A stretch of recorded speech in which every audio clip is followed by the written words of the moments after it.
Morning, folks. Here at the trailhead, this is the summit campground here at Mariah's Pass. You can see the highway behind me. But this is the start of the 15-mile day back to East Glacier. I was able to get a hitch out here, actually from a gentleman named Theo, who is a recovering drug addict who recently found his faith. He's been sober for 3 years, and it was just awesome. I mean, we were in the car for about 15 minutes together, and he was literally the first vehicle that passed me when I was trying to thumb a ride, and he picked me up. And we had such a good conversation about, how difficult it is overcoming addiction, and how he'd found his, let me cross the highway real quick, how he had found his faith and how it led to sober living, and it was just really impressive to chat with him about that. So I wish you all the best, Theo, on your road, and that things continue, and that you stay sober, brother. That's such an incredible story. But anyways, we got 15 miles back to the hostel today. I've got a couple mountains to climb. See that? Some of these guys here, so it'll be a little bit of work, but like I said, I've got the slack pack, so it's not going to be too difficult today, and it'll be really nice because then I'll just hitch back up here tomorrow and then hike out of town, and I will be officially out of the park and over 100 miles. I don't know what I think I'm over 100 miles now, but I'll for sure be over after today. All right, guys, let's get going. Crossing over the tracks.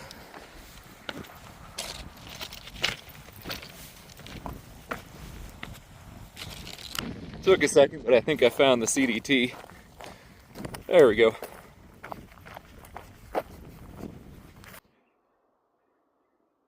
I'm ruining this a bit by speaking, but it's so peaceful in the woods in the early morning. It's just nice and quiet out here. It really is serene. The wind's not ripping through here. The trail is gentle. Really special. So there's a saying on trail that they say, the trail provides. And essentially what that means is whatever you may need in that moment, whether it's physically, spiritually, emotionally, somehow it's going to come to you via the trail, whether it's other people or the trail itself. You could extrapolate that to life if you're trying to take some stress out and just kind of trust in whatever path you're going down. But enough of my philosophical stuff. I'm going to tell you how the trail provided for me. I mentioned that yesterday my package that we shipped from Alaska down to the Benchmark Wilderness Ranch, which is in about 120, 130 miles. It's in a really tough resupply spot because the nearest town is 30 miles away. So you're really relying on getting a mailbox or a mail drop picked up there. Now, the package we shipped from Alaska got delayed, so it's not going to get to the Wilderness Ranch until well after I pass through that area. So it's kind of bummed about that because it's hard to get into Augusta, and when you get into town, it's just easy to get sucked into town and you start spending lots of money and things like that. Well, anyways, I was at the hostel this morning and was chatting with another hiker named BB, and he's actually going to be jumping back home. Well, not back home, but he's going to go help a friend out of state. And he had already sent a package to Benchmark Wilderness Ranch, and he's asked me if I would like to pick up his package and use his resupply, which was so cool. And what's really fun about it is he was telling me that he doesn't use a stove. He cold soaks everything, which just means that you're reconstituting whatever dehydrated foods you have with cold water and not with boiling water, which is what I'm doing right now with my stove. Which is fine because you can just add boiling water to whatever you're heating up cold soaking. But we had also cold soaked on the Appalachian Trail for probably 70% of the hike. So something I'm very used to, and it works out great because you get tired of the food that you have, and I'll be eating the same food for about 3 weeks. So thank you, BB. You were amazing, and just another example of like how fortunate you can be out here and how things can just kind of fall in your lap. But to caveat on that, I think it's also important to try to pay it forward yourself and make your own magic for other folks whenever you can. All right, guys, off the soapbox.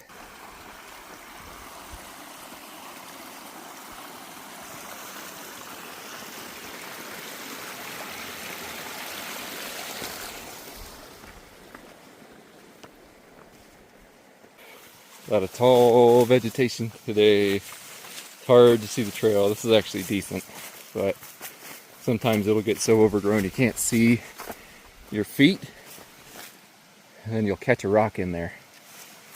Whew.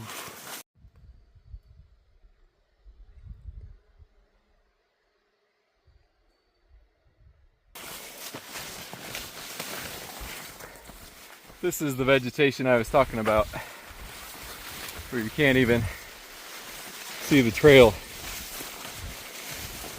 It's so thick.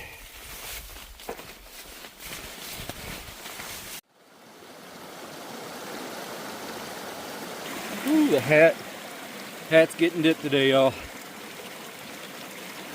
It's hot. It is hot.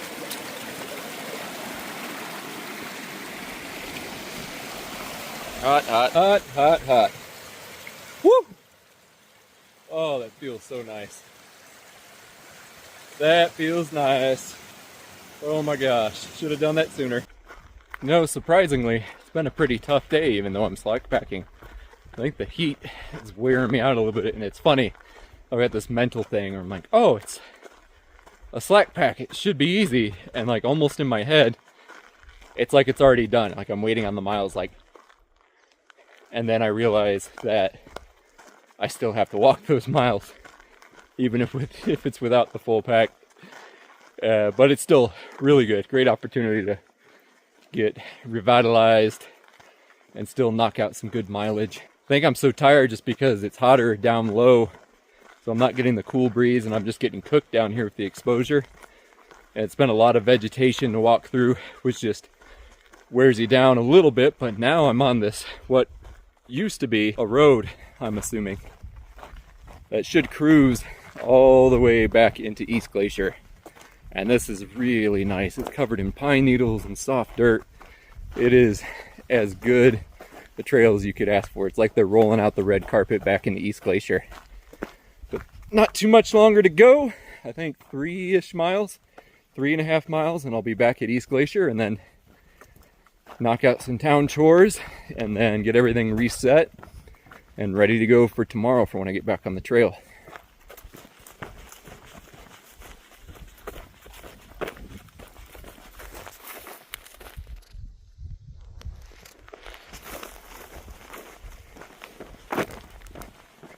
Getting so close to East Glacier. I'm thirsty.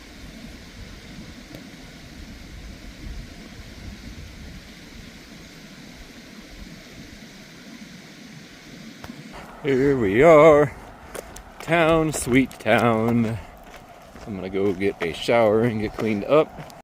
Hey guys, so gonna do a voiceover closeout for today, but had a wonderful day that started with a hitch from East Glacier out to Maria's Pass trailhead and a lovely conversation there.